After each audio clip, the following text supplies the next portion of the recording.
Ce n'est qu'un étroit ruban de terre, et pourtant il est devenu le principal point d'achoppement dans les négociations pour une trêve à Gaza. Situé à la frontière entre l'Égypte et la bande de Gaza, le couloir de Philadelphie ou couloir de Saladin s'étend sur 14 km de long, une centaine de mètres de large. Le chemin de patrouille est tracé par l'armée israélienne après les accords de Camp David en 1978. La triple poignée de main marque la fin d'un conflit de plus de 30 années entre Israël et l'Égypte. Le texte accorde à Israël le contrôle de ce bout de terre, situé le long de la frontière avec la bande de Gaza. Clôtures et fils barbelés y sont installés par l'État israélien. Le principe du corridor est établi.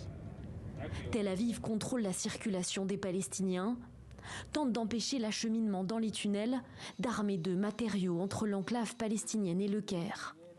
En 2005, Israël se retire de la bande de Gaza.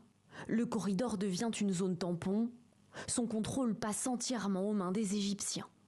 18 ans plus tard, le 7 octobre dernier, le Hamas, le mouvement islamiste palestinien qui contrôle la bande de Gaza, lance une attaque sanglante contre Israël, qui répond en coopération avec l'Égypte.